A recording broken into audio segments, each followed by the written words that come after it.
Ayn and his warriors are first seen in the movie attempting to capture a dragon. When they arrive at a cave, the dragon emerges, attacks, and vanquishes every soldier. The monarch gives up and bows down before the dragon after realizing he is trapped. A princess by the name of Elod and her younger sister Floria live in a far-off place after many years have passed.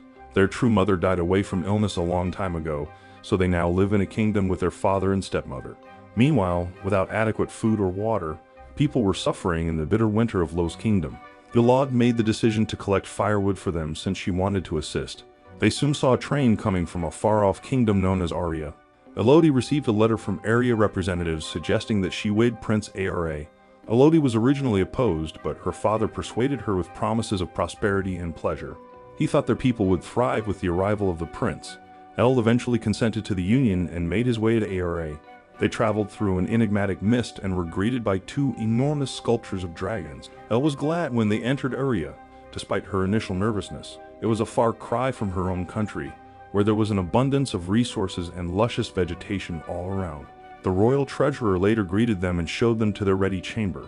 Elodie's family was astounded by what they seen and continued to struggle to accept that she would grow up to be a princess in Aria. Elodie's prospective husband, Prince Henry, would greet her before daybreak, the treasurer said. Elod was experiencing a mixture of excitement and anxiety at the moment as her life was about to take a significant turn. Standing on the balcony, Elod saw a lady whose apartment was opposite hers. They looked at one another once, and then the lady went inside. Night was falling and Elod was becoming nervous. As she stood on the balcony trying to collect herself, she saw how dimly lit the woman's room was. She could see torchlight on a peak in the distance. Elodie eventually met Prince Henry the next day. When she met him, her nervousness vanished, and she even made a date without her bodyguards. Elodie's ability to ride a horse appeared to pique Henry's interest. Not long later, Elod inquired about the lights she had seen. Henry informed her that they were a part of an ancient ritual meant to honor their forefathers. Conversely, Elodie's father was taken aback by what he heard when they spoke about his children's marriage. His wife realized something was different, but he dismissed it, assured her that everything will work out. To cut a long tale short, El's stepmother attempted to warn Elod about the danger of getting married the day before the wedding, anticipating problems. Before it was too late, she pleaded with Elodie to think again, but El's father cut them off. The wedding preparations for Elod and Henry started the next day. El's joy and aspirations seemed to have materialized swiftly when she was named Princess of Aria. The happiness, however, was fleeting. Henry escorted Elod to a peak she had previously visited after the wedding. He said that in order to respect their ancestors, they were going to carry out a second old rite there. Elby, who trusted her husband, went along without question. Everything looked quite weird when they arrived. Everyone others donned matching masks, but Queen Aria wore a crimson outfit. Elv received a coin from Queen Aura in the strange incident, and she was informed about the origins of their island, Aria. She said that when their ancestors first arrived on the island, they encountered untamed animals that destroyed their hamlet. However, the monsters were defeated by the king's men, saving the day. They battled valiantly, but they were unable to totally subdue the beasts. The monsters then proposed a trade, in exchange for the monarch offering up his 3 daughters as sacrifices. They would live in harmony with the people. The Kingdom of Aria was established despite the king's intense love for his daughters because he felt compelled to act in the best interests of his people. Afterwards, Queen Aura performed a unique ritual in which she pinched Henry and El's fingers to symbolize their unification as a one people. At that point, Elod was formally recognized as a princess of Aria. Elodie was required to toss her coin into a deep hole at the conclusion of the ritual. Once everything was over, Henry helped Elodie return to the train. However, he abruptly pushed her into a large fissure in the earth. When Elod woke up down there, she was bewildered and furious, wanting to get out but failing miserably. She became aware that she was not the only one deceived by the Kingdom of Hero when she saw coins and jewels lying about. Elby soon discovered burning bergs within a cave after seeing a light there. Then there was a talking dragon. Elodie boldly asked the dragon what he wanted in spite of her trepidation. She discovered that Henry and her blood ritual was a ruse to fool the dragon. Every generation of Raya was required to provide 3 noble girls as sacrifices to the dragon. Elodie smelled vital to the dragon now, thanks to the blood ritual. With that knowledge, she made a concerted effort to flee. She discovered on her route that the woman she had previously seen in the cave was, in fact, a dead corpse.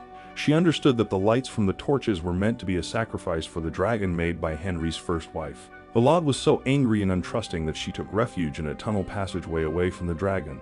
Elod continued walking along the corridors. she came to see that even her father had taken advantage of her. She fearlessly leaped over a large opening in desperation to escape, and found herself in a passageway lit up blue by a few caterpillars. She proceeded, using one of the caterpillars as a little lantern, but the dragon found her quickly. Fortunately, Elod moved swiftly to hide in what she believed to be the dragon's safest passageway. She chose to take a rest there after seeing the names of previous princesses etched on the walls. A little lamp worm adhered to her injured leg upon awakening and miraculously healed it. Elle, now more resilient, discovered a map etched on the wall that indicated her route out. She followed the map with even more tenacity and at last discovered a ray of sunshine guiding her to freedom.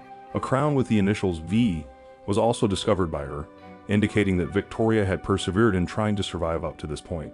After Elod climbed a massive crystal boulder, a dragon was waiting for her, presumably in the hopes that she would trip and fall, allowing it to capture her.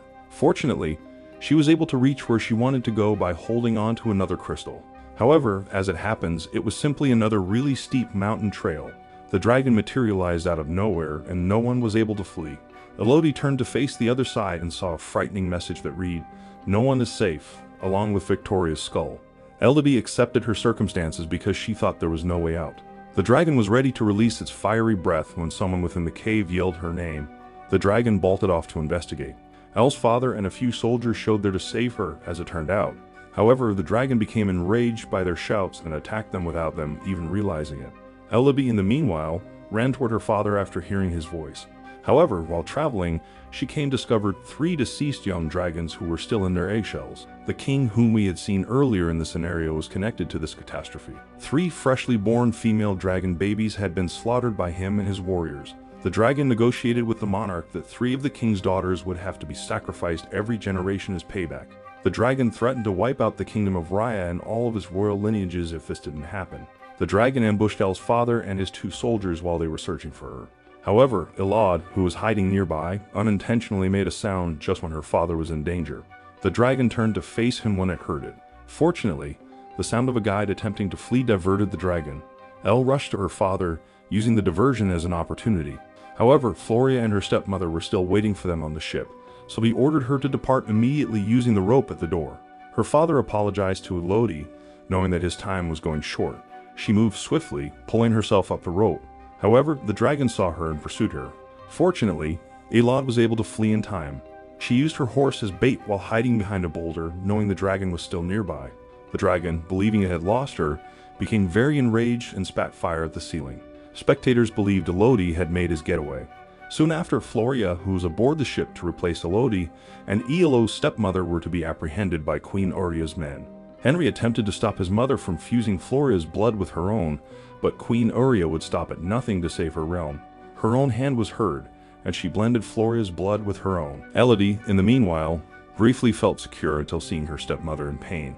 Elle discovered that Floria had in fact been abducted by the dragon after racing to the ceremony location, and learning that Floria had been taken by the dragon instead of her. Elod returned to the cave tunnel, prepared and with her newfound abilities, and set up a trap to entice the dragon out. Elod was prepared when the dragon stumbled into the trap. However, the dragon seized the opportunity to seize Floria and take off. Elod instructed Floria to hide while she battled the dragon by herself out of concern for her younger sister's safety. Elod attempted to reassure the dragon at that anxious time that neither she nor the other princesses who were sacrificed in the cave were from aristocratic households. The 3 baby dragons that the king had murdered were the last living dragon descendants, so the dragon didn't think she was telling the truth and vowed to continue searching for girls from aristocratic households. Elby was severely injured as the dragon suddenly released a fiery breath, tossing her into the water. The dragon grabbed her as she attempted to get to her weapon, but Elod resisted despite her need. She saw dust bouncing off the wall in front of her throughout the battle. Quickly thinking, she pondered daring the dragon to burn her there in order to use it against it. Elod was able to reverse the course of events. The dragon then unintentionally injured itself with its own hot breath. Elod, who was now in command, displayed a scar on her hand and said that all the ladies who perished in the cave had the same mark. The dragon was tricked by the noble's mixed blood scent, which is why it occurred. The dragon asked Elle to stop its suffering as soon as it heard this. However, she declined. Rather, she dressed the dragon's wounds with blue caterpillars. Elod went to Henry's 3rd wedding thereafter. She warned Henry and everyone else there to evacuate the palace as soon as possible after realizing the danger. The dragon soon appeared and destroyed the kingdom along with everything in it. Elod made the decision to return home in order to support her people's prosperity and happiness, using the riches she had obtained and her newly formed friendship with the dragon. And the narrative concludes.